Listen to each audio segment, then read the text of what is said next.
வணக்கம். Samayapuram Srinivasan super speciality மருத்துவமனையிலிருந்து குரு. உலக சுகாதார அமைப்பான WHO வழிகாட்டுதலின்படி வருடத்தின் 12 மாதத்தையும் பல வகையான நோய்களின் விழிப்புணர்வுக்காக தேர்ந்தெடுக்கப்பட்டுள்ளது. அந்த வகையில் இந்த அக்டோபர் மாதம் மார்பக புற்றுநோய் விழிப்புணர்வு மாதமாக உள்ளது. மார்பக புற்றுநோய் பற்றிய தகவல்களை நமது மருத்துவர், புற்றுநோய் மருந்தியல் சிகிச்சை நிபுணர் டாக்டர் பிரசன்னா அவர்களிடம் கேட்டு தெரிஞ்சுக்கலாம். வணக்கம் சார். வணக்கம் சார், இப்போ பிரஸ்ட் கேன்சர்னா என்னங்கிறத நம்ம மக்களுக்கு கொஞ்சம் புரியுற மாதிரி சொல்லுங்க. மார்பக புற்றுநோய் பிரஸ்ட் கேன்சர்னு சொல்லப்படுது. அதாவது மார்பகத்துல இருக்கிற அந்த திசுக்கள், அதாவது இந்த மேமரி டக்ட் கிளாண்ட்ஸ் அப்படின்னு சொல்லுவாங்க. அந்த கிளாண்ட்ஸ்ல இருந்து வரக்கூடிய ஒரு மோஸ்ட் காமன் கேன்சர் அப்படி புற்றுநோயை தான் நம்ம மார்பக புற்றுநோய் சொல்றோம். பொதுவா இது பெண்களிடையே அதிகமாக காணப்படுது. அதாவது 100 பெண்மணிகள் அஃபெக்ட் ஆச்சுன்னா ஒரு ஆண்களுக்கு அஃபெக்ட் ஆகிறதுக்கு வாய்ப்புகள் இருக்கு. ஸோ பெண்களிடையே இது அதிகமாக காணப்படும். சார், இந்தியாவில இப்போ பிரஸ்ட் கேன்சருங்கிறது பெண்களிடம் அதிகம் காணப்படுது சார். அதை பத்தி கொஞ்சம் சொல்லுங்க. இந்திய பெண்மணிகள்ல 20 பேருக்கு ஒருத்தருக்கு மார்பக புற்றுநோய் வரதுக்கான வாய்ப்புகள் இருக்குன்னு இன்னைக்கு தரவுகள் சொல்லி. இதே உலக அளவுல நம்ம எடுத்தோம்னா 10 பெண்மணிகள்ல ஒரு பெண்மணிக்கு மார்பக புற்றுநோய் வரதுக்கான வாய்ப்புகள். இந்தியாவிலே காணப்படுகிற பெண்களிடையே அதிகமாக காணப்படுகிற புற்றுநோய்களில் நம்பர் 1 இது மார்பக புற்றுநோய். ஸோ இது ஏன் இவ்வளவு பரவலாக காணப்படுது அப்படிங்கிறதுக்கும் சில ரிஸ்க் ஃபேக்டர்ஸ் இருக்கு. முக்கியமா குடும்ப வரலாறு. இந்த குடும்ப வரலாறு இந்திய பெண்மணிகள்ல அதிகமாக காணப்படுது. 20% வரை குடும்ப ரீதியா இந்த பெண்களுக்கு காணப்படுறதுனால இந்தியன் ஃபீமேல்ஸ்க்கு ஈவன் ஏர்லி ஸ்டேஜ்லயே யங்கர் ஏஜ்லயே இந்த மார்பக புற்றுநோயாலே அஃபெக்ட் ஆகுது. சார், பிரஸ்ட் கேன்சர் வரதுக்கான நிறைய காரணங்கள் இருக்குன்னு சொன்னீங்க சார்.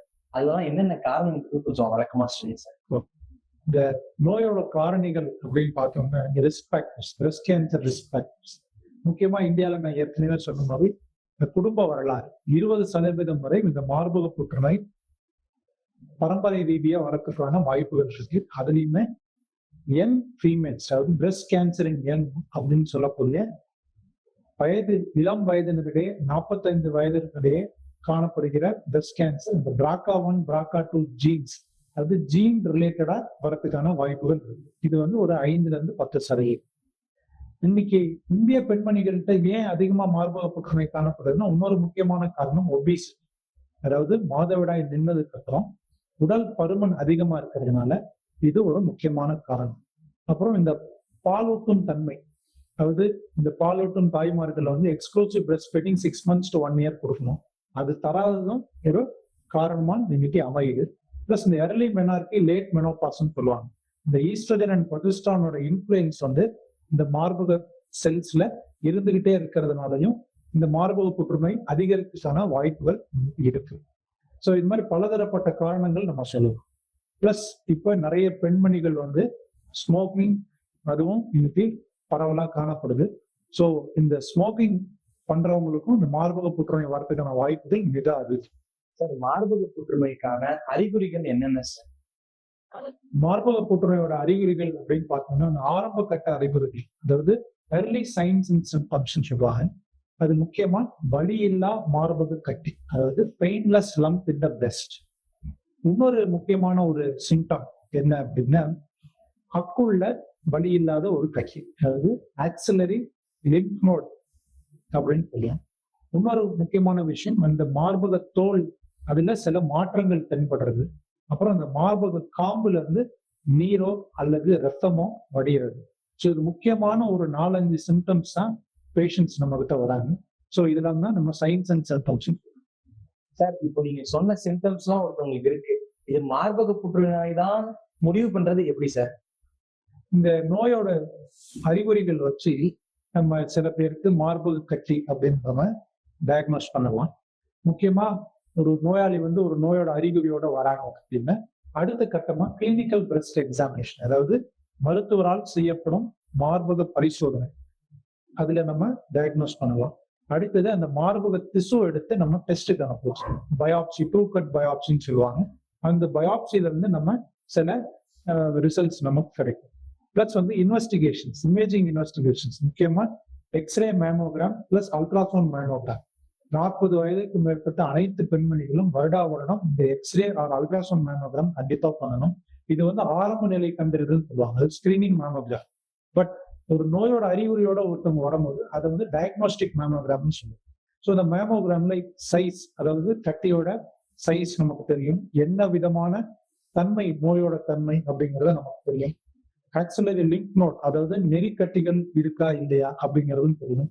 ஸோ மைக்ரோ கால்சிபிகேஷன்ஸ், சின்ன சின்ன சுண்ணாம்பு படிதல் அந்த மாதிரி மார்பகத்துல இருந்தாலும் அதுவும் ஈஸியா கண்டறியலாம். ஸோ இதெல்லாம் பேஸ் பண்ணி நம்ம அடுத்த கட்டம் வந்து பயாப்சி டெஸ்ட். இந்த பயாப்சி டெஸ்ட்ல நம்ம புற்றுநோயா இல்லையாங்கிறது கரெக்டா நம்ம சொல்லிட முடியும். அடுத்தது நம்ம ஸ்டேஜிங் ஒர்க்கம், அதாவது நிலை கண்டறிதல், அதாவது ஸ்டேஜ் ஆஃப் த கேன்சரை கண்டுபிடிக்கிறது. அதுக்கு நம்ம பேசிக்கா சிடி ஸ்கேன் டெஸ்ட் இருக்கு, இல்ல ஸ்டேஜ் 3 கேன்சர்ஸ்க்கு இப்போ லேட்டஸ்டா பெட் சிடியும் நம்ம அட்வைஸ் பண்றோம். ஸோ ஸ்டேஜை பொறுத்து தான் நம்ம அடுத்த கட்ட சிகிச்சை முறைகள் ஒவ்வொரு பேஷண்ட்டுக்கும் மாறுபடும். சார், நம்ம ஹாஸ்பிட்டல்ல பிரஸ்ட் கேன்சருக்கான என்னென்ன ட்ரீட்மெண்ட் ஃபெசிலிட்டிஸ் இருக்கு சார்? அதாவது இந்த மார்பக கட்டியோட சிகிச்சை முறைகள் எடுத்துக்கிட்டோம்னா இதை 3 வகையா போயிருக்கு. ஒன்று வந்து அர்லி ஸ்டேஜ், அடுத்தது வந்து லோக்கலி அட்வான்ஸ்டு ஸ்டேஜ், அடுத்தது வந்து மெட்டாஸ்டாட்டிக் ஆர் அட்வான்ஸ்டு ஸ்டேஜ். 3 நிலையா நம்ம பிரிச்சுக்கலாம். ஆரம்ப நிலை, அதாவது கட்டி வந்து ரொம்ப சிறியதா இருக்கு, லிம்ப் நோட்ஸ் எதுவுமே இல்லை, நோடு நெகட்டிவ்னு சொல்லுவோம். ஸோ ஸ்டேஜ் 1 அண்ட் ஸ்டேஜ் 2 அப்படிதான் நாங்கள் ஏர்லி ஸ்டேஜ்லையும் சொல்லுவோம்.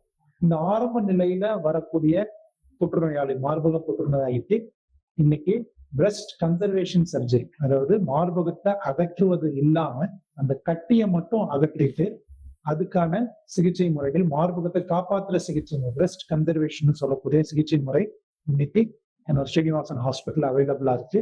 அந்த சிகிச்சைக்கு அப்புறம் நிறைய பேஷண்ட்ஸ்க்கு கீமோதெரப்பி தேவைப்படும், பிளஸ் ரேடியேஷனும் அதுக்கப்புறம் தேவைப்படுறதுக்கான வாய்ப்புகள் இருக்கு. ஸோ கீமோதெரப்பி சிகிச்சை நம்ம புற்றுநோய் மருந்தியல் சிகிச்சை துறையில அவைலபிளா இருக்கு.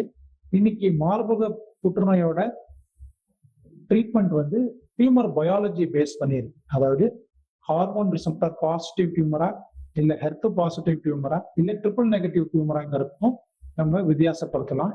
அந்த ஹார்மோன் ரிசெப்டார் பாசிட்டிவ் டியூமர்ஸ்க்கு அதுக்கப்புறம் ஒரு 5 to 10 years அவங்க ஹார்மோன் டேப்லெட் சாப்பிட வேண்டியிருக்கும். ஹெர்ட் பாசிட்டிவ் பேஷண்ட்ஸ்க்கு ட்ரீட்மெண்ட் கீமோதெரப்பியோட சேர்த்து ஆன்டி ஹெர்ட் டார்கெட் தெரப்பியும் கொடுக்க வேண்டிய அவசியம் இருக்கும் ஒரு 1 yearக்கு. ட்ரிபிள் நெகட்டிவ் பிரஸ்ட் கேன்சர்ஸ்க்கு இம்யூனோதெரப்பி சிகிச்சைகளும் தேவைப்படும். ஸோ இது வந்து ஆரம்ப ஸ்டேஜ் 1 அண்ட் ஸ்டேஜ் 2க்கு. சப்போஸ் ஒரு பேஷண்ட் வந்து ஸ்டேஜ் 3, அதாவது லோக்கலி அட்வான்ஸ்டு பிரஸ்ட் கேன்சர்ல வராங்க அப்படின்னா அவங்களுக்கு ஆரம்பத்திலேயே சர்ஜரி பண்ணாங்க நியோஅட்ஜுவன்ட் தெரப்பி, அதாவது சிஸ்டமிக் தெரப்பி ஃபர்ஸ்ட் கொடுப்போம், அதாவது கீமோதெரப்பியோ அல்லது டார்கெட்டட் தெரப்பி. ஹெர்ட் பாசிட்டிவ் இருந்தால் டார்கெட்டட் தெரப்பி, இது ஒரு 6 cycles கொடுத்துட்டு கட்டியை நல்லா கரைச்சிட்டு அதுக்கப்புறம் அறுவை சிகிச்சை துறை எடுத்துக்குவாங்க. அதுக்கப்புறம் ரேடியேஷன் ட்ரீட்மெண்ட் இருக்கு. அதுக்கப்புறம் நான் சொன்ன மாதிரி ஹார்மோனல் தெரப்பி இருக்கு, ஹார்மோன் பாசிட்டிவா இருந்தா. அட்வான்ஸ்டு பிரஸ்ட் கேன்சர், அதாவது 30% மார்பக புற்றுநோய் வந்து ஸ்டேஜ் 4ல தான் கண்டுபிடிக்கப்படுது. இன்னைக்கு இந்தியாவில ஒரு துயர நிலை அதுதான். ஆரம்ப கட்ட கண்டறிதல், அதுக்கான விழிப்புணர்வு இன்னைக்கு நம்ம மக்கள்கிட்ட இல்லை. அந்த காரணத்தினால கிட்டத்தட்ட ஒரு 30% நோயாளிகள் ஸ்டேஜ் 4ல தான் கண்டுபிடிக்கப்படுறாங்க. அந்த மாதிரி ஒரு ஸ்டேஜ் 4ல கண்டுபிடிக்கப்படுற நோயாளிக்கு அறுவை சிகிச்சை யூஸ்வலா இருக்காது. ஸோ மருந்தியல் சிகிச்சை, அதாவது சிஸ்டமிக் கேன்சர் தெரப்பி தான் ட்ரீட்மெண்ட். அதுலயுமே நான் ஏற்கனவே சொன்ன மாதிரி டியூமர் பயாலஜி பேஸ்ட் ட்ரீட்மெண்ட், சரிங்களா? பர்சனலைஸ்டு ட்ரீட்மெண்ட், ஒரே மாதிரி எல்லாருக்கும் ட்ரீட்மெண்ட் கிடையாது. ஹார்மோன் ரிசெப்டார் பாசிட்டிவா அல்லது ஹெர்ட் பாசிட்டிவா இல்ல ட்ரிபிள் நெகட்டிவா அப்படிங்கிற அந்த வகைப்படுத்தி அந்த புற்றுநோயோட தன்மைக்கு ஏற்ற மாதிரி நாங்க மருந்தியல் சிகிச்சை கொடுப்போம். சார், இப்போ பிரஸ்ட் கேன்சர் வராம பார்த்து கொள்றது எப்படி சார்? இது வருமுன் காப்போம் அப்படின்னு சொல்லுவாங்க. ப்ரிவென்ஷன், கேன்சர் ப்ரிவென்ஷன், இந்த மாதிரி ஒரு 40% வந்து புற்றுநோய் வந்து வராம தடுக்கிறதுக்கு வாய்ப்புகள் இருக்கு. முக்கியமா மார்பக புற்றுநோய். நான் ஏற்கனவே சொன்ன மாதிரி உடல் பருமன், இன்னைக்கு இந்தியர்களிடையே பெண்மணிகளுக்கு மார்பக புற்றுநோய் அதிகமாக காணப்படுவதற்கு முக்கியமான காரணம் உடல் பருமன். ஸோ டயட், சரிவிகித உணவு, அதே மாதிரி high fibre diet, low fat diet, plus maintaining the body mass index, அதாவது நம்ம ஹைட்டுக்கு ஏற்ற வெயிட் நம்ம இருக்கணும். எஸ்பெஷலி மாதவிடாய் நின்றதுக்கு அப்புறமும் நம்ம உடல் எடை பராமரிப்பு மிகவும் அவசியம். அடுத்தது வந்து இந்த குடும்ப வரலாறு இருக்கிறவங்க, ஏற்கனவே ஃபேமிலியில யாருக்காவது மார்பக புற்றுநோயோ சினைப்பை புற்றுநோயோ இருக்கிற பட்சத்துல நம்ம high risk screening every year MRI mammogram recommended for high risk screening. So குடும்ப வரலாறு இருக்கிறவங்களுக்கு கண்டிப்பா மார்பக புற்றுநோய்க்கான ஸ்கிரீனிங் மெத்தட்ஸ் எடுத்துக்கணும். அதே மாதிரி பாலூட்டும் தன்மை, அதாவது 6 months to 1 year கம்ப்ளீட்டா தாய்மார்கள் வந்து பால் ஊட்டினாங்கன்னா இந்த மார்பக புற்றுநோயோட வாய்ப்புகளை மிக மிக குறைக்கலாம். சார், இப்போ மார்பக புற்றுநோய் சிகிச்சையில மருத்துவ ரீதியான அறிவியல் முன்னேற்றங்கள் என்னென்ன சார் ஏற்பட்டிருக்கு? அது லாஸ்ட் ஒரு 20 years இந்த மார்பக புற்றுநோய் வந்து நிறைய மருத்துவ மாற்றங்கள் ஏற்பட்டிருக்கு. அதுல முக்கியமான மாற்றம் வந்து அறுவை சிகிச்சை முறையில இருந்து மாறி இன்னைக்கு சிஸ்டமிக் கேன்சர் தெரப்பி, அதாவது டியூமர் பயாலஜியை நம்ம டார்கெட் பண்ணக்கூடிய ஒரு மருந்தியல் சிகிச்சை முறையை இன்னைக்கு மாறி இருக்கு. ஸோ 20 years பேக் வந்து சர்ஜரி, அதாவது ரேடிக்கல் மாஸ்டெக்டமி தான் இந்த மார்பக புற்றுநோய்க்கு ஒரு முழுமையான ட்ரீட்மெண்ட்டா நிறைய பேர் பார்த்தாங்க. ஆனா இன்னைக்கு ஈவன் ஆரம்ப கட்டம் ஏர்லி பிரஸ்ட் கேன்சருக்கு கூட இன்னைக்கு சிஸ்டமிக் தெரப்பி ஒரு முக்கியமான ஒரு ரோல் பிளே பண்ணுது. அது என்ன சிஸ்டமிக் தெரப்பி அப்படின்னா, ஒண்ணு வந்து நரம்பு வழியா நம்ம கொடுக்கக்கூடிய கீமோதெரப்பி, அடுத்தது நான் ஏற்கனவே சொன்ன மாதிரி ஆன்டி கெப்டிவ் தெரப்பி, அதாவது டார்கெட்டட் தெரப்பி. இந்த டார்கெட்டட் தெரப்பிலுமே நிறைய monoclonal antibodies, antibody drug conjugates, இந்த மாதிரி நிறைய புது மருந்தியல் சிகிச்சை முறைகள் வந்துருச்சு. பிளஸ் இந்த ட்ரிபிள் நெகட்டிவ் பிரஸ்ட் கேன்சருக்கு ஈவன் ஆரம்ப ஸ்டேஜ்லயே எர்லி ஸ்டேஜ்ல கூட நம்ம இன்னைக்கு இம்யூனோதெரப்பி, நம்ம கீமோதெரப்பியோட இணைந்து இம்யூனோதெரப்பி பி செல்ஸோட நோய் எதிர்ப்பு சக்தியை அதிகப்படுத்துற மருந்துகள் இன்னைக்கு நம்ம கிட்ட அவைலபிளா இருக்கு. ஸோ அதுவும் கொடுக்கறதுக்கான வாய்ப்புகள் இன்னைக்கு மருந்தியல் சிகிச்சை பொருளில் நிறைய முன்னேற்றங்கள் ஏற்படுத்தி, பிளஸ் ரேடியேஷன், அதாவது மார்பக அகற்றினதுக்கு அப்புறம் போஸ்ட் மாஸ்டெக்டமி ரேடியேஷன்லையும் சரி, இல்ல பிரஸ்ட் கன்சர்வேஷன் ரேடியேஷன் அதுலயுமே சரி. ஸோ இதுலயுமே நிறைய மாற்றங்கள் இன்னைக்கு 3D CRT, IMRT, so nodal radiation, இது மாதிரி நிறைய முன்னேற்றங்கள் கதிர்வீச்சு சிகிச்சை துறையிலையும் இன்னைக்கு ஏற்படுது. ஸோ ஓவராலா பார்த்தோம் அப்படின்னா பிரஸ்ட் கேன்சர் அப்படிங்கிறது ஒரு உயிர்கொல்லி நோய் கிடையாது. ஸோ ஆரம்ப கட்டத்திலேயே நம்ம கண்டறிஞ்சுட்டா இதை முழுமையா 99% குணப்படுத்துறதுக்கான வாய்ப்புகள் கண்டிப்பா இருக்கு. ஸோ அதுக்கான மருத்துவ முன்னேற்றங்களும் அதுக்கான சாட்சியா இருக்கு. சார், இப்போ பிரஸ்ட் கேன்சரை ஃபுல்லா ட்ரீட் பண்ணி கியூர் பண்ண முடியுமா சார்? பிரஸ்ட் கேன்சர் கியூர் அப்படிங்கிறது பாசிபிள். பட் எப்ப பாசிபிள் அப்படின்னா, ஏற்கனவே சொன்ன மாதிரி ஆரம்ப கட்ட கண்டறிவு, அந்த ஸ்டேஜ் 1 அந்த ஸ்டேஜ் 2ல நம்ம ஆரம்பத்திலே மார்பக புற்றுநோயை கண்டுபிடிச்சிட்டோம் அப்படின்னா 100% இட் இஸ் கியூரபிள். அதாவது 5 year சர்வைவல் ரேட்ஸ் சொல்லுவாங்க. அதுல 99 to 100%. இதே நம்ம ஒரு ஸ்டேஜ் 3ல நம்ம கண்டுபிடிக்கும் போது, அதாவது லோக்கலி அட்வான்ஸ்ட் பிரஸ்ட் கேன்சர்ல நம்ம கண்டுபிடிக்கும் போது அந்த 5 year சர்வைவல் நமக்கு டிராப் ஆகுது, ப்ராபப்ளி 50 to 60%. இதே நம்ம ஸ்டேஜ் 4ல கண்டுபிடிக்கும் போது, அதாவது மற்ற இடங்களுக்கு பரவிய நிலையில நம்ம கண்டுபிடிக்கும் போது இந்த 5 year சர்வைவல் ரேட் 25 to 30% குறையும். ஸோ மக்களுக்கு தெரிய வேண்டியது என்ன அப்படின்னா, இந்த மார்பக புற்றுநோய்ங்கிறது முழுமையா குணப்படுத்தலாம் எப்ப அப்படின்னா ஸ்டேஜ் 1ல நம்ம கண்டுபிடிச்சோம். அதுக்கு நம்ம செய்ய வேண்டிய முறைகள் ஆரம்ப கட்ட கண்டறிதல், அதாவது breast cancer screening. Every women more than 40 years of age should have a screening mammogram at least once in 2 years along with the clinical breast examination of an oncologist. So இதுதான் நம்ம வலியுறுத்திட்டே இருக்கோம். ஸோ இது பண்ணிட்டா கண்டிப்பா மார்பக புற்றுநோயை ஆரம்ப நிலையிலே கண்டறிஞ்சு குணப்படுத்தி. இந்த வீடியோல மார்பக புற்றுநோய் பற்றின தகவல்களை டாக்டர்கிட்ட விரிவா கேட்டு தெரிஞ்சுக்கிட்டோம். மார்பக புற்றுநோய் பற்றின ட்ரீட்மெண்ட் அண்ட் கன்சல்டேஷனுக்கு சமயபுரம் சீனிவாசன் சூப்பர் ஸ்பெஷாலிட்டி மருத்துவமனையை அணுகுங்க. கான்டாக்ட் டீடைல் டிஸ்கிரிப்ஷன்ல இருக்கு.